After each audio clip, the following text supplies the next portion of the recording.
नमस्कार दोस्तों, आज हम शुरू करने वाले हैं सीटेट की पॉजिटिव कीवर्ड पर, पॉजिटिव और नेगेटिव कीवर्ड पर या टैग वर्ड पर, दोनों पे बहुत ही 16-26 इम्पोर्टेंट होने वाली है, क्योंकि हर साल इस पर 2-4 प्रश्न हमेशा ही आते हैं। 4 से 6 प्रश्न पक्का है इस क्लास से। चलिए शुरू करते हैं बिना देरी के।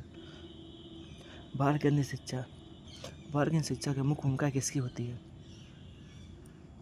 केवल शिक्षक की होती है, केवल पुस्तक की होती है, केवल परीक्षा की होती है? इसका सही आंसर है बच्चों की सक्रिय भागीदारी की होती है। शिक्षक बच्चों की रुचि का उपयोग कैसे करना चाहिए?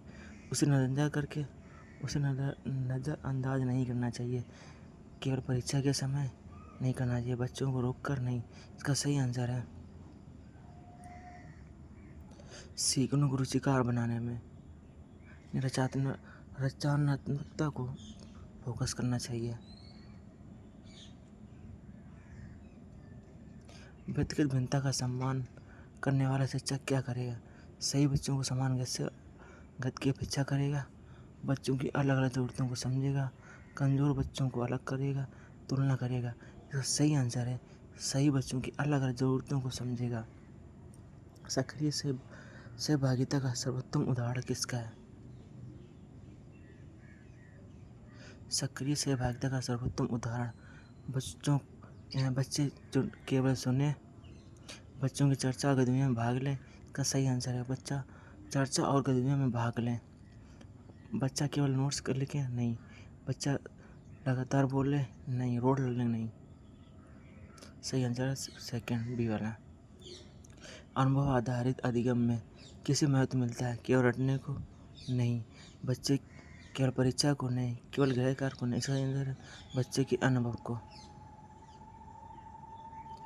शिक्षक बच्चों की रचनात्मकता बढ़ाने के लिए क्या करें? एक ही उत्तर स्वीकार करें, नए विचार व्यक्त करने का अवसर दें, प्रश्न पूछे से रोकें, केवल पुस्तक का उत्तर लिखाएं। इसका सही आंसर नए विचार व्यक्त करने के अवसर दें।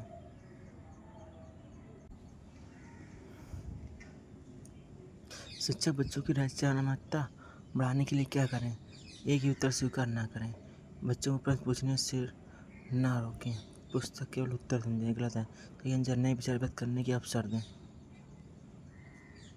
समावेशी शिक्षा का मुख्य उद्देश्य क्या है? कुछ बच्चों को अलग करना नहीं, सही बच्चों को सीखने का अवसर देना सबसे सही आंसर है। केवल मेधावी बच्चों को पढ़ाना नहीं, कमज़ोर बच्चों को छोड़ना नहीं। सहयोगात्मक अधिगम में बच्चे अकेले सीखते हैं नहीं, एक दूसरे के साथ मिलकर सीखते हैं। इसका सही आंसर है एक दूसरे के साथ मिलकर सीखते हैं। केवल शिक्षक को सुनते हैं नहीं, केवल किताब पढ़ते हैं नहीं। गतिविधियाँ आधारित शिक्षण में शिक्षक को क्या करना चाहिए? बच्चों को निष्क्रिय रखना चाहिए नहीं, केवल व्याख्या देनी चाहिए नहीं, केवल नोट्स लिखाना चाहिए नहीं, लेक्चर नहीं देना चाहिए। इसका सही आंसर सीखने वाली गतिविधियों में शामिल करना चाहिए। बच्चों को स्वयं उत्तर खोजने का अवसर देना किसको बढ़ावा देता है? रटने को नहीं, डर को नहीं, निष्क्रियता को नहीं। सही आंसर है खोज एवं अन्वेषण को। समस्या समाधान कौशल विकसित करने के लिए शिक्षक को क्या करना चाहिए? हर समस्या का उत्तर स्वयं बताना, बच्चों को समाधान खोजने का अवसर देना, प्रश्न पूछने से रोकना, केवल उत्तर देना। सही आंसर है बच्चों को समाधान खोजने का अवसर देना सबसे उपयुक्त आंसर है। आलोचनात्मक चिंतन बढ़ाने के लिए कौन सा कार्य बेहतर है? केवल तथ्य रटना नहीं, क्यों और कैसे प्रश्न पूछना सबसे सही आंसर है। बच्चों को चुप रखना नहीं, केवल एक उत्तर स्वीकार करना नहीं। शिक्षक को बच्चों की स्वतंत्रता अभिव्यक्ति को क्या करना चाहिए? केवल अपना विचार मानना नहीं, प्रश्न पूछने से रोकना नहीं, गलत विचार पर अपमान करना नहीं। सही आंसर है बच्चों को अपने विचार व्यक्त करने देना। सीखने की प्रेरणा का उचित तरीका क्या है? डर पैदा करना नहीं, दंड देना नहीं, तुलना करना नहीं। सही आंसर है बच्चों को विषय को बच्चों के जीवन से जोड़ना। प्रोत्साहन बच्चे की अच्छी प्रयास शिक्षक को क्या करना चाहिए? नज़रअंदाज कभी नहीं करना, दंड कभी नहीं देना, तुलना नहीं करना, सही आंसर उचित प्रोत्साहन देना। सकारात्मक सुदृढ़ीकरण का उदाहरण क्या है? अच्छे प्रयास की प्रशंसा करना सबसे सही आंसर है। बच्चों को डांटना नहीं, दंड देना नहीं, अपमान नहीं। सतत मूल्यांकन का उद्देश्य केवल अंतिम अंक देना नहीं, बच्चों को डराना नहीं, केवल असफलता बताना नहीं, सही आंसर सीखने की प्रगति को लगातार जानना। रचनात्मक मूल्यांकन का मुख्य उद्देश्य क्या है? केवल रैंक देना नहीं, बच्चों की तुलना करना नहीं, दंड देना नहीं, सही आंसर सीखने में सुधार करना। आत्म मूल्यांकन में विद्यार्थी अपने सीखने पर विचार करता है, केवल शिक्षक का मूल्यांकन करता है, दूसरे बच्चों को अंक देता है, परीक्षा से बचाता है, सही आंसर है अपने सीखने में विचार करता है। सहपाठी अधिगम में बच्चे एक दूसरे से सीखते हैं, सही आंसर है केवल शिक्षक पढ़ाता है नहीं, केवल पुस्तक से सीखते हैं नहीं, कोई बातचीत नहीं करता नहीं, सही आंसर है बच्चे एक दूसरे से सीखते हैं। यहाँ पे केवल वर्ड हमेशा निगेटिव माना जाता है। धीमी गति से सीखने वाले बच्चे के लिए उचित कदम क्या है? उसे कमज़ोर कहना नहीं, उसे कक्षा से निकालना नहीं, दूसरे बच्चों से तुलना करना नहीं, कंपेरिजन कभी नहीं करना, सही आंसर अतिरिक्त समय और सहायता देना। नए पाठ पढ़ाते समय शिक्षक को बच्चों के पूर्व ज्ञान का उपयोग क्यों करना चाहिए? सीखने को नए ज्ञान से जोड़ने के लिए कुछ, सही आंसर है बच्चों को चुप करने के लिए नहीं, परीक्षा से हटाने के लिए नहीं, गृह कार्य करने के लिए नहीं, सही आंसर है बहुबुद्धि का दृष्टिकोण क्या मानता है? सही बच्चे केवल एक प्रकार से बुद्धिमान होते हैं। बच्चे में अलग अलग प्रकार की क्षमताएं होती हैं, इसका सही आंसर है बच्चे में अलग अलग प्रकार की क्षमताएं होती हैं। केवल परीक्षा में अंक बुद्धिमत्ता बताते हैं नहीं, केवल परीक्षा गणितीय क्षमता महत्वपूर्ण है नहीं, सभी क्षमताएं महत्वपूर्ण होती हैं। बाल केंद्रित कक्षा में शिक्षक की भूमिका कैसी मिलती है? दंडकारी नहीं, केवल व्याख्याता नहीं, निरीक्षक नहीं, सही आंसर मार्गदर्शक और फैसिलिटेटर की।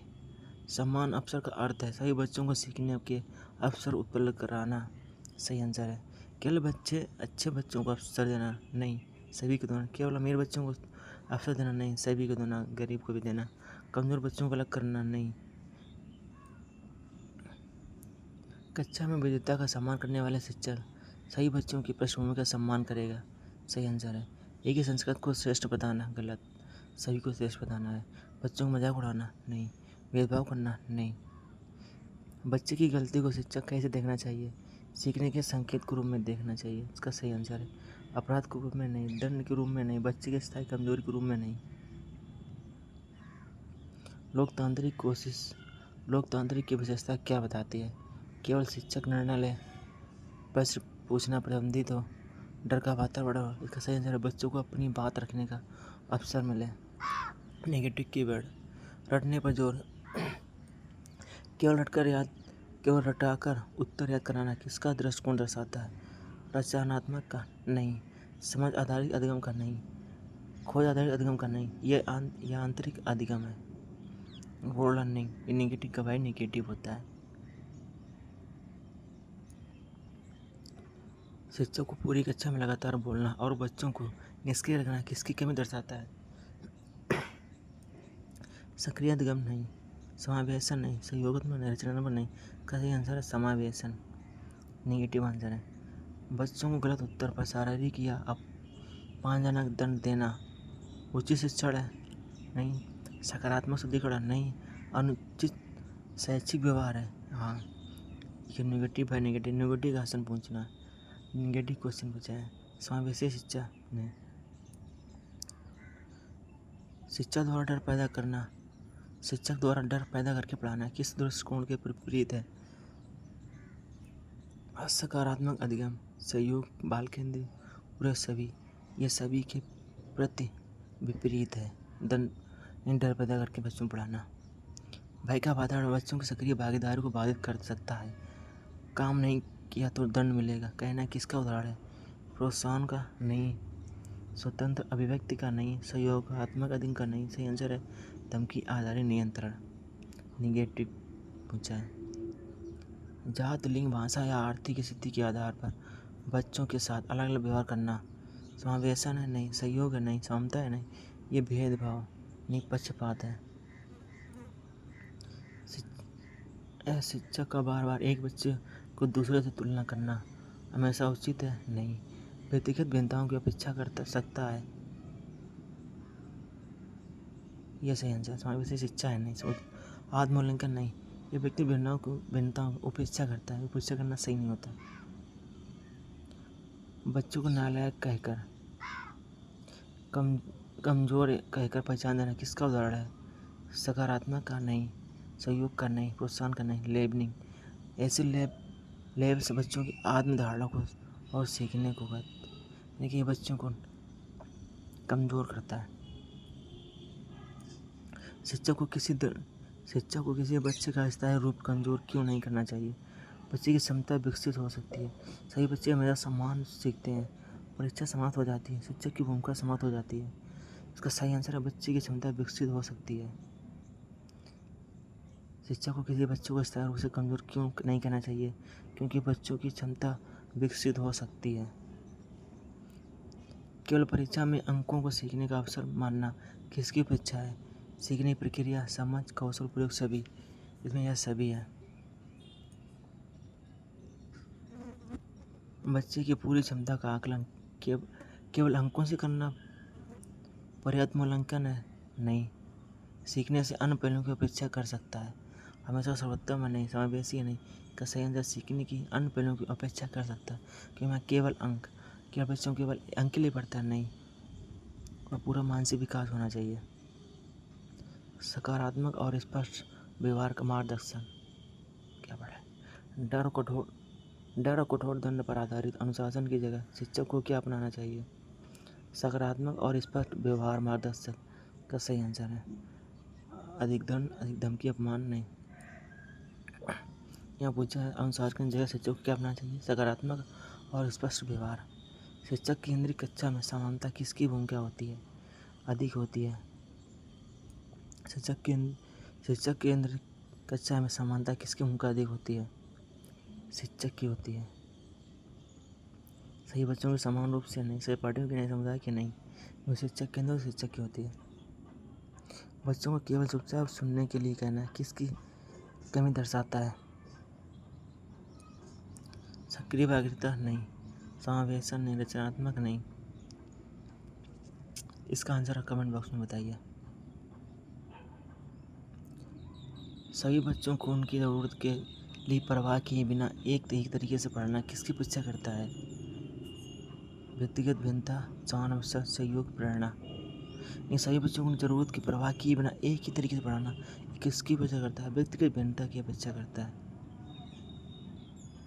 गलत उत्तर देने पर बच्चों को मजाक उड़ाना उचित फीडबैक है नहीं, सकारात्मक सुदृढ़ीकरण नहीं, अनुचित व्यवहार है, यह सहयोग है नहीं। पूरी कक्षा में समान बच्चे की अपमानित करना क्या अनुचित है? इसे सकारात्मक सीखने का वातावरण प्रभावित हो सकता है। पूरी कक्षा में समान बच्चों की अपमानित क्यों करना अनुचित है? उचित नहीं, अनुचित है। इसे सकारात्मक सीखने का वातावरण प्रभावित कर सकता है, इसलिए अनुचित है। इसे हमेशा अंक बढ़ते हैं नहीं, इससे सकारात्मक बढ़ती है नहीं, इसे समावेशन बढ़ता नहीं। किसी बच्चे के बराबर असफल होने के शिक्षक को क्या करना चाहिए? उसे छोड़ देना चाहिए, उसे कक्षा से निकाल देना चाहिए, उसे हमेशा कमज़ोर करना चाहिए नहीं, कारण पहचान कर अतिरिक्त सहायता देनी चाहिए। शिक्षक का केवल मेधावी बच्चों पर ध्यान देना किसका उदाहरण है? समावेशन का, पक्षपात का, समान अवसर, सहयोग का। पक्षपात का। शिक्षक बच्चे की रुचि अनुभव को पूरी तरह नज़रअंदाज करता है, यह किस दृष्टिकोण के विपरीत है? बाल केंद्रित शिक्षा के विपरीत है। समावेशी, अनुभव आधारित, उपरोक्त सभी। यह शिक्षक बच्चों की रुचि और अनुभव पूरी तरह नज़रअंदाज करता है, यह किस दृष्टिकोण के विपरीत है? बाल केंद्रित, समावेशी शिक्षा, अनुभव आधारित, उपरोक्त सभी। इसका सही आंसर है ऑल, सभी के विपरीत है। गलती करना हमेशा बच्चों के लिए अक्षमता का प्रमाण है, यह कथन सही है, गलत है, हमेशा आवश्यक है। इसका सही आंसर कमेंट बॉक्स में बताइए आप। नेक्स्ट वीडियो में जो बताएंगे एक्सप्लेन करेंगे। केवल किताब पर निर्भरता, केवल पाठ्य पुस्तक पर निर्भर रहने के लिए बजाय शिक्षक को क्या करना चाहिए? गतिविधियाँ, अनुभव और अन्य शिक्षण संसाधनों का उपयोग करना चाहिए। ये इसका सही आंसर है। बच्चों को कुछ ना करने देना गलत, केवल प्रश्न याद करना गलत, केवल परीक्षा लेना गलत, रचनात्मक को रोकना, हर प्रश्न को केवल एक तय स्वीकार करने किसी सीमित रख सकता। ये रचनात्मक का सही आंसर है। बच्चों को प्रश्न पूछने से रोकना किससे प्रभावित कर सकता है? जिज्ञासा और चिंतन। बच्चों को प्रश्न पूछने से रोकना किससे प्रभावित कर सकता है? जिज्ञासा और चिंतन प्रभावित कर सकता है। केवल उपस्थिति का नहीं, केवल गणित का नहीं, केवल खेल नहीं, ये जिज्ञासा और चिंतन करेगा। कक्षा में हर समय बच्चों को एक दूसरे प्रतिस्पर्धा कराने की अपेक्षा शिक्षक को क्यों बढ़ावा देना चाहिए? सहयोग और व्यक्तिगत प्रगति, तुलना, डर, पक्षपात। कक्षा में बच्चों को एक से दूसरे प्रतिस्पर्धा की अपेक्षा शिक्षक को क्यों बढ़ावा देना चाहिए? सहयोग और व्यक्तिगत प्रगति। शिक्षक का कुछ बच्चों के विशेष अवसर देना, अन्य को लगातार नज़रअंदाज करना क्या है? निष्पक्षता है, समावेशन है, सही आंसर है पक्षपात है। किसी बच्चे को उसकी क्षमता या पृष्ठभूमि के कारण कक्षा गतिविधियों में अलग करना किसके विपरीत है? समावेशी शिक्षा, सहयोग, समान अवसर, उपयोग सभी के विपरीत है। नेगेटिव का भाई नेगेटिव। किसी बच्चे के बारे में बिना पर्याप्त आधार पहले से नकारात्मक धारणा बना लेना क्या दर्शाता है? पूर्व ग्रह। थैंक्स फॉर वॉचिंग, फिर नेक्स्ट वीडियो में।